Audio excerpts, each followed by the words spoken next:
Neutral मैदान है। ऐसे में पहले अब हमारा अप्रोच समझ लिया जाए। वीरू, ये है ग्लोबल हैंडओवर हमारे लिए। कल ठीक है थमे, कल विक्स परसों से थमना शुरू हुआ। परसों थोड़ा सा हाई से थोड़ा सा ठंडा पड़ा, कल भी विक्स ठीक ठाक ही था। तो वो जो डे ऑन डे तगड़ा इंचअप था, एटलीस्ट वो थमा। तो शायद हमारे बाजार भी लो लेवल्स पे थम गए। पर देख के स्क्रीन कैसा लगा कल? और अब हमारा निफ्टी बैंक का फ्रेश अप्रोच क्या रहेगा? Good morning. गुड मॉर्निंग आशीष। देखिए, अप्रोच में कोई बदलाव नहीं होगा और अब अप्रोच जो होगी वो स्टैट्स और लेवल बेस होगी। कल दो लेवल्स की बात हुई थी निफ्टी पे, क्या था वो? 412 424 20 day exponential moving average. Closer to this sell on rise sync हुआ। 12 से लेके 2 बजे के बीच में इसमें जबरदस्त सिंक हुआ और 150 पॉइंट का 100 पॉइंट का स्विंग दिया। और नीचे क्या था? It was 22167 22231 50 day exponential moving average और एक पिवट पॉइंट था, उससे रिकवरी आई। रिकवरी 2 सेशन से closer to 50 day exponential moving average आ रही है और कोलैप्स आ रहा है 20 डेमा से। 20 डेमा के नीचे, 50 डेमा के ऊपर और एक्सपायरी डे, इन दोनों पॉइंट्स पे कॉल राइटर्स ने, पुट राइटर्स ने ग्रिप ले ली है। सो तरीके से जजमेंट एग्जैक्टली बाजार खुद देगा। डिसीजन क्या लेता है, ये ट्रेवल करने का इसके ऊपर या फिर इसके नीचे कोलैप्स, हमें उसको ट्रेड करना है। पहले आते हैं स्टैट्स पे। इंस्टीट्यूशनल फिगर्स में 6670 करोड़ रुपए की एफआईएस की सेलिंग, 5928 करोड़ रुपए का डीआईएस का स्ट्रॉन्ग बाय। इंडेक्स फ्यूचर्स में एफआईएस ने कल भी कर, आप देखें काफी बड़ी सेलिंग करी और करीब करीब 11,000 कॉन्ट्रैक्ट लॉन्ग काट लिए, शॉर्ट करीब करीब 15,000 कॉन्ट्रैक्ट किए। स्टॉक फ्यूचर्स में 102 करोड़ रुपए की बाइंग थी। अब आते हैं प्लेसमेंट क्या है। डॉक्टर साहब सीधे सीधे निफ्टी के स्टैट्स पे आइएगा, कॉल्स पे और पुट्स पे। आशीष, सबसे बड़ा कॉल राइटर्स का जोन जो है वो है 22,400। एक्सपायरी दिन के को कंसिडर करते हुए यहाँ पे करीब 87 लाख का आउटस्टैंडिंग वाई और 1 करोड़ का आउटस्टैंडिंग वाई 22,500 पे। अभी 22,600 को छोड़ देते हैं। नीचे 22,300 पे पुट और कॉल राइटर्स सेम क्वांटम में खड़े हैं और 22,200 की पुट करीब 56 लाख का आउटस्टैंडिंग वाई होल्ड करती है। तो मुझे इन्हीं 3-4 कॉल्स और पुट से सरोकार है। पिरामिड्स आपकी स्क्रीन पर इस एक्सपायरी डे को जिस तरीके से कॉल राइटर्स ने ग्रैब कर रखा है वो क्लियरली रिफ्लेक्ट करेंगे। 22,400, 22,500, 22,600 और 22,400 पे ये जो कॉल राइटर खड़ा है, इसका मतलब क्या है? याद रखिएगा, इसके पास कन्विक्शन ये भी है कि मेरे पास falling 20 day exponential moving average है। और ये जो 22,200 का पुट राइटर खड़ा है, उसके पास एक कन्विक्शन है कि मेरे पास 50 डे एक्सपोनेंशियल मूविंग एवरेज है। तो मैं अभी भी कह रहा हूं कि ट्रेड, जब हम इस वक्त बातचीत कर रहे हैं, अभी भी रेंज में है और एज ए ट्रेडर आपको थ्रेशोल्ड पॉइंट्स के बाइसेक्ट होने का इंतजार करना पड़ेगा। बेस लेके आइएगा। याद रखिएगा, अभी मैं यही कह रहा हूं कि it's sell and sell on rise till we are not crossing RS1। तो बेस क्या है? बेस ये वो पॉइंट है जहां पे आपने शॉर्ट ट्रेड्स को आपको ग्रिप में करना है, कैश में कन्वर्ट करना है, एंड इट्स 22224 50 डे और 22179। ये अब टूटेगा तभी फ्रेश वीकनेस आपको लेके जाएगी 22,076 की डिजेक्टरी में। इन दैट केस एक शॉर्ट और बनेगा, बट अभी वो दूर की बात है, बट ट्रेड अकॉर्डिंगली अगर ऐसा होता है तो।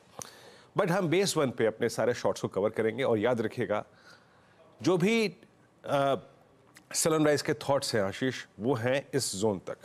इट्स 22402 एंड 421, ये कॉल राइटर्स का जोन जो मैंने एक्सप्लेन किया अभी, और आपका falling 20 day exponential moving average.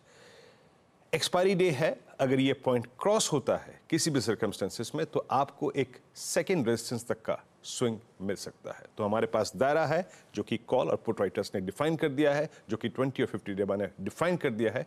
इसी को ट्रेड कीजिएगा, सेल ऑन राइज की अप्रोच रखिएगा, पर ये जब निकले तो उस डायरेक्शन में ट्रेड भी कीजिएगा। निफ्टी बैंक, कल एक्सपायरी डे था, आज इसके ऊपर कोई एक्सपायरी कंपल्शन नहीं है।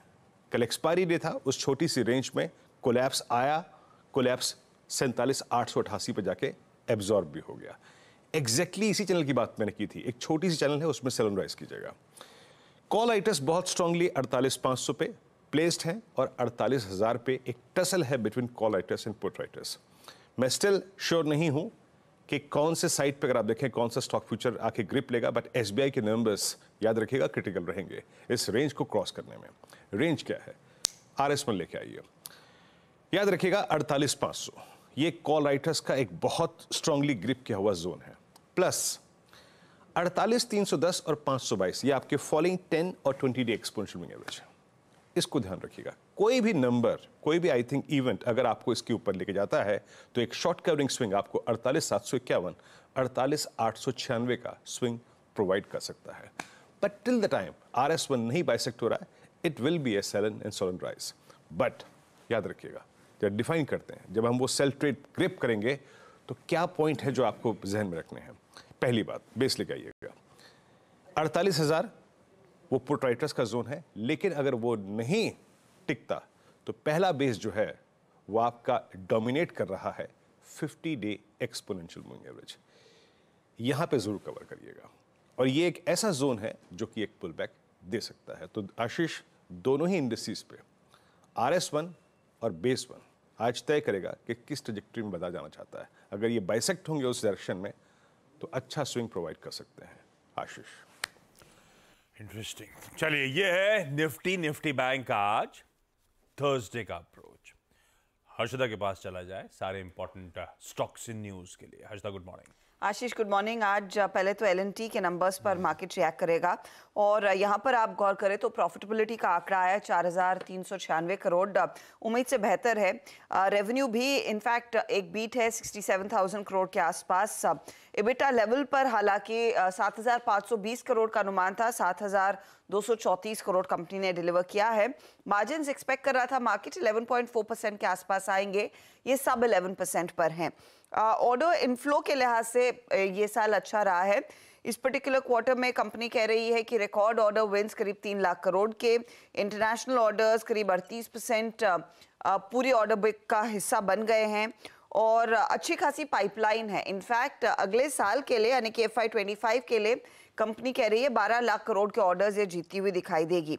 अब उस लिहाज से अगर आप गाइडेंस देखेंगे तो एक ऑर्डर इनफ्लो में एक साइजेबल अपटिक की बात कर रहे हैं।